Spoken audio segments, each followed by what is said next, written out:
It's crazy because these marketing teams are selling business owners the world, but they often get very little to no results. And the reality is you can actually fix it very easily. The first thing you're going to want to do is, hey, my name is Alexander. Welcome to my video. If you don't know me, I work one-on-one with business owners to get them more profits for doing less work by changing how they do their sales, operations, and marketing so that they get actual results. There's no hacks, there's no tricks, there's no gotchas. It's all about the fundamentals, and that's why I make videos like these, because ultimately I'm on the same journey that you're going through, and a lot of other business owners have gone through this same journey, and I don't want them to fall into the same mistakes that I did. Because years ago, I hired a full marketing agency to run my Facebook ad campaign, and I wasted $20,000 in the process, and I got 0 leads at the time. But it was one of the best lessons I ever could have learned, because at the time, once I started to understand how these companies really operate, I can tell you right now that if you solve these problems ahead of time, you're not going to have to waste that money like I did. And all these secrets or all these things that they really don't want you to know about, it's really because a lot of these marketing agencies, these PR firms, these SEO, these sales, these marketing gurus, any of them in between, they're really low-hanging fruit. You probably heard from somebody that you could get unlimited leads through Facebook ads or unlimited customers through Google, or if you had SEO, you'd be at the top of the list on Google Maps and people would just be knocking on your door ready to give you money. But the reality is that marketers don't actually get results most of the time because they're not there to fix what's actually broken. And marketing is often not the issue. If you don't fix the things that are systemic, that are underneath it, that are actually the root cause of why your marketing isn't working, then you are going to have struggles. You're probably going to waste money on a marketer, and then you're going to be turned off by it and probably never hire somebody again. But I'm going to show you 3 things right now that you can actually fix in your business to make marketing easier, to make sales easier, to make your business earn more, and ultimately just give you the freedom that you want. But the first thing you're going to want to focus on is that sales and marketing are completely different, but marketing does not solve your sales problem. It's really important that you put a distinction between the two now. It might sound pretty simple at face value, but you have to understand that marketing is about creating more opportunities and sales is about creating better opportunities. Now, if you were to throw a wide net, let's say you ran an ad campaign and you got 10,000 clicks on it, and one of those people turned into a paying customer. In some instances, you might see a return. Let's say that one customer, your high ticket item, they pay for all the other clicks. It cost you a certain amount of money to acquire that customer, but because you were able to get one person who actually paid you from it, it covers the rest of the cost you spent on marketing. The problem is, this is a horribly inefficient way to do it, and marketing companies do it all the time because they don't care. Because they only care about getting the ad spend, getting the labor profit that they make, pumping it into a couple ads, and calling it good. But let me explain to you and illustrate that if you actually enhanced your sales from the get-go, if you had ways to make it more compelling to work with your service or buy your product, you would get far better returns on marketing. Let's say, for instance, that you had 10 paying customers out of that 10,000 bucket. You have now just 10x'd your entire business's revenue for the exact same amount of money that you've spent on marketing. Not only that, but this process can infinitely scale. You get 100 people, you get 1,000 people, but you're still spending the same amount of money. Your sales need to be fixed, and that breaks down into your offer, to the value you provide, and to the outcome that you can get me. If you're still out there trying to sell a product or a service, then realistically, you are considered a low value business because you are considered interchangeable in the eyes of the customer. Let's say you walk into a room and you announce your thing. Hey, I'm a landscaper. Hey, I'm a realtor. Hey, I'm a dental practice. I'm a videographer. And then everybody looks at you and says, I don't know how that applies to me. I found somebody who could do it for cheaper. There's somebody out there who could just do it faster. You're becoming interchangeable. They start to compare you. They shop around. But if you have a sale that actually relies on the outcome, the value, and has a lot of the risk lowered in between because you focused on the offer, you understand what they want out of it, and you're able to properly channel that value to get the most results, then your marketing is supercharged. You're basically throwing gasoline on a fire. Think about it this way. I run an ad that for a gym. I sell fitness services and I say, come to my gym and work out. It's a picture of some gym equipment on the floor. That might get a few clicks, a few people paying customers. But let's say we shift gears and all of a sudden I say, for the first 5 people who sign up, you will get a complete workout system that will guarantee you lose 30 pounds in 10 days with a free nutritional guide, free accountability check ins. It works for home and office. If you bring a friend, you'll get 10% off your first class. And not only that, if you don't lose the weight within those 30 days, I will work for free until you do. All of that is far more compelling because people want weight loss. They have the, well, what if it doesn't work for me? How long does it take? What if it, what if this, what if that, what if that? All of that is encompassed in the ad. And it has all of the accountability, the risk reversals, the what ifs addressed of does it work at home and office? So start to think about all the road bumps that people would encounter and put those into your offer. If you have benefits, if you have features, if you have add-ons, if anything that makes you different, put those front and center. Use those to your advantage. I talk to so many business owners and I ask them, what makes you special? And they have this laundry list of things that make them unique, but it's not on their website, it's not on their landing page, it's not on their ad. And a marketer won't fix that for you. They're just going to run the ads, take your money. So start to think about ways you can give that marketer or even do your own marketing in a way that just makes it a no-brainer, that somebody looks at that ad and goes, hey, that's me. I have this problem. I want that outcome. Oh, these are all the things that make it so it's zero risk? Perfect. Which leads me to my second thing. Before you can even fix your sales problem, you need to understand who you're selling to. If you do not have a defined customer, then it's all guesswork. If you're out there trying to sell something and throwing a wide net, just your service or your product, the language is not going to hit because everybody's a little bit different. Let's go back to that fitness example. If I were to sell fitness, there's broad strokes, probably some common problems that people face, but everybody's a little different. There's usually a because attached to these. I want to get fit because I'm tired all the time. I can't do my hikes. I want to play with my grandkids. I struggle with moving furniture at my job. There is a laundry list of things that they're hoping to get out of that workout program. And then you need to go a step above that. Let's say you were targeting a workout program towards busy moms, professionals who live in the city, tech people, people out there who are elderly. Each one of those different workout programs is going to have different language that they use. They're going to be a different segment of what value they want. Some of them are going to want different things. And they're also going to have different risk aversive things. So if I were to do that, I would encourage you to go 2 tiers down in your niche and really hone in on what it is you're trying to market before you even formulate an offer around it. And don't even think about competing on price. If you're lowering prices, you are on the wrong path. By creating more perceived value, by niching down, you're actually able to charge more and sales become easier. So for instance, if I was selling fitness to busy moms who live in the city, I need to understand what they want, what they're looking for, what their ifs, ands, buts are about how this isn't going to work for them, and address those up front, and then put a guarantee on there so that it is a no-brainer for us to work together. So what you want to do is formulate your dream customer, actually mold them. I encourage you to write it down on a sheet. What is their age, their gender, their location, their hobbies, their interests, their job title, their likes, their dislikes, everything. And then even secret shop or do sales hacking. Join some Facebook groups where your dream customers are living and then actually look at the questions they're asking, the concerns they have, the language they use, the problems they're running into, and then copy paste that into your sales messaging. Because what you're going to find is that they might call themselves something differently. They might want something differently. They might use jargon or terms or slang that you've never even heard of, but means the same thing that you can solve. So figure out a way to define that customer. Even give them a name. Who is your John Doe? Who's your Jane Doe? What are their attributes? What languages do they use? And then when you hand that off to somebody who's a marketing team or you do your own marketing, you will have a blueprint for maximum success. You'll be able to get more return on the dollars you put into marketing because you're addressing those things. You're entering the conversation that's already happening in their head and you're using the words and the dialogue that they would use.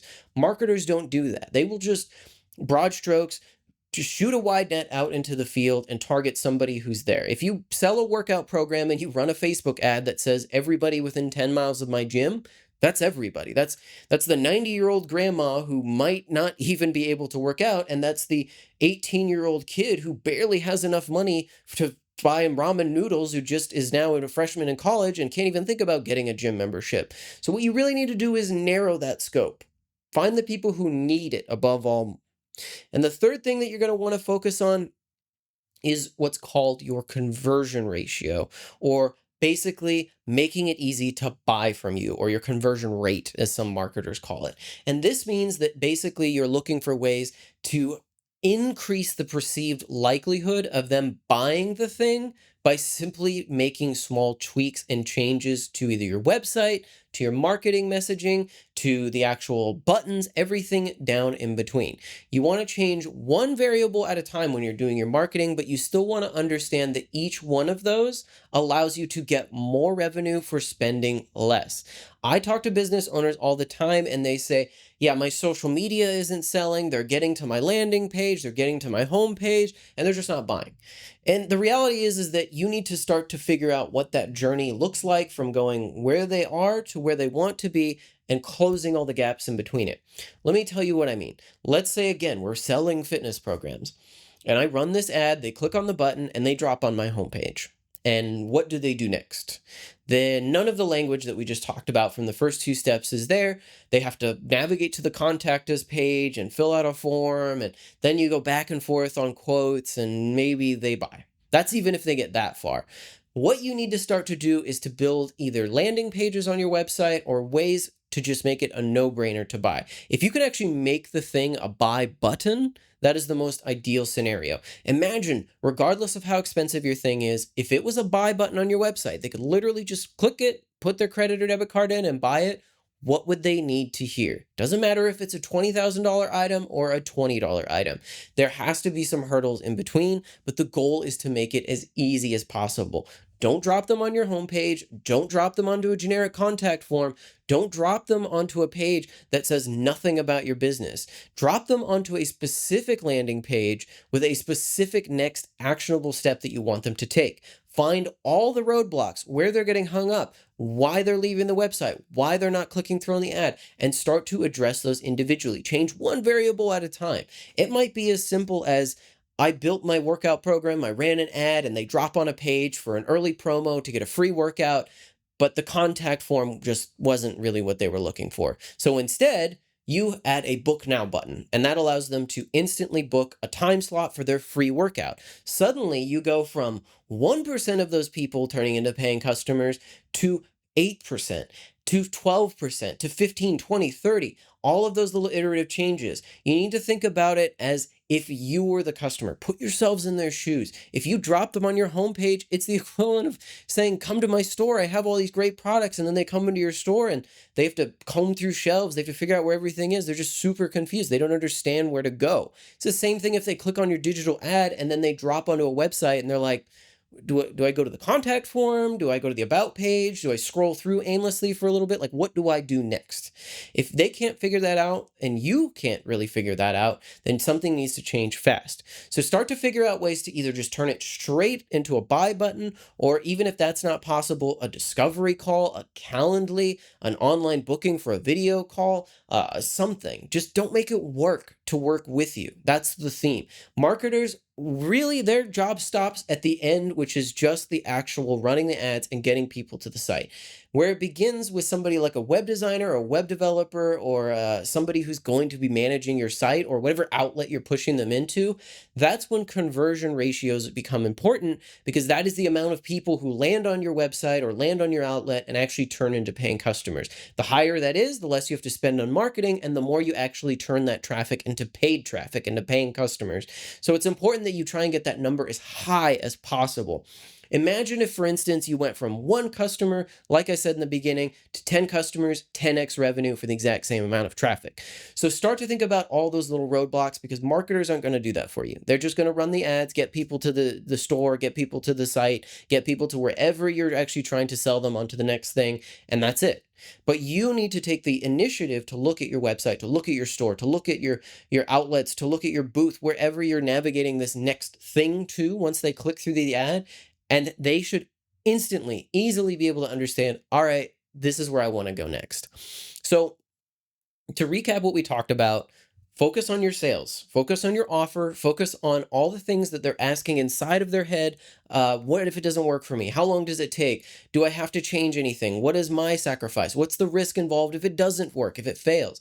Focus on your offer above all else. If you don't have one of those and you're still selling a service or product, then unfortunately, it just won't work. You're going to tank your business. You're going to stagnate. You're going to plateau. Second thing you're going to want to do is really hone in on your target customer, your dream client, the person you really want to work with. There's no such thing as a business that doesn't have a niche. If you are throwing broad strokes, if you're just saying, I work with anybody who has a pulse, then you're hurting your business. It's not going to work. You're guessing when it comes to the language they use. You're guessing when it comes to sales. You're guessing when it comes to marketing. And I'm guessing that every time you actually get somebody to buy, you are reinventing the wheel each time. You're starting from scratch. The only way to scale and grow a business is to have something that is replicatable, whether it's a product or a service, but you need to understand who needs that product or service above all else. Secret shop your competitors even. Go to their websites, go to their ads, see what sells to them and to their customers. Just copy it if you need to, because it's already working. Or go to the groups where your dream customers hang out and just analyze what they're doing, their problems, their likes, their dislikes, and copy that into your marketing, into your sales. Now, the third thing is, above all, increase your conversions. Figure out a way to make your website, your outlet, your storefront a no-brainer. It should be easy, fast, and simple once they actually drop down onto whatever outlet you send them to with your marketing. Do not send them to your homepage. Do not send them to your homepage. I'm going to say it a third time. Do not send them to your homepage. If you're doing that, then the amount of people who just click on it and aimlessly browse and then fall off and go away is exceedingly high. I guarantee you, if you look at your website analytics or the data, go look at how many people visit your homepage when they click on an ad and how many people compare that to how many people actually end up paying you. You'll be shocked at the reality of what that is. And if you just made some simple tweaks, you could double, triple, 10x, 100x your revenue by simply increasing that conversion rate, by making it easier to buy from you. Stop trying to make these custom contact for us for a custom quote, or hit this button and we'll reach out in 72 hours, or send us an email. Nobody wants extra work. Just make it easy to buy from you and your product or service. If you don't do those things, ultimately it's going to hurt you. You're just going to be burning money on marketing. You're going to be spending more to get less. But if all of this is really just too confusing for you, what I can do is just go ahead and DM me. If you look in the YouTube description, reach out to me on Facebook. If that doesn't work for you, you can email me, or you can just book a time with me and we'll give you a complete free audit. I'll just do it one-on-one, tell you what's not working in what's not working with your business and how to fix it. All you have to do is just click those links in the description and I'll walk you through, because a lot of this is just the fundamentals. It's a lot of the things that if you just spent a week, 2 weeks, maybe a month tops fixing, that you could dramatically change your life, your business, your sales, your marketing. Everything would become easier at the same time. Instead of trying to buy these get rich quick schemes, these social media techniques, these marketing gurus, these sales guys who just promise you the world, it's all about teaching you how to be an empowered business. It's all about streamlining it. It's about being good at something for somebody. The simple things. Don't overthink it. Just understand that if you were in that customer's shoes and you're asking them to buy your $10 thing or your $10,000 thing, what are all the questions they're going to ask? What are all the ifs, the ands, the buts? Who needs it? All of these things. What makes it easy to just go from point A to point B? That is the theme. Don't buy into the hype of these marketers. Don't buy another course. Don't buy another ad spend campaign until you figure those out. And then even if you do go to buy a marketer, you'll have all of those ready to go. Then you can take that to the marketer and say, this is my offer. This is how long it's for. This is who needs it. This is who I'm targeting. This is the landing page or the outlet that I want them to take the next steps on. You'll have all 5 of those ready to go and you will get better returns on your marketing. So that's all I have for you today. But if you have any other questions, comments, concerns, anything like that, you're struggling as a business owner and just want more information, you can follow those links in the description, but also like, comment, and subscribe. I put out videos like these, but most importantly, comment what you want. I want to know what you need help fixing. I want to know what you need help solving. And that is what's most important to me, because that way you won't make the same mistakes that I did. You won't waste a bunch of money and a bunch of time that's unnecessary. So until then, I'll see you all later.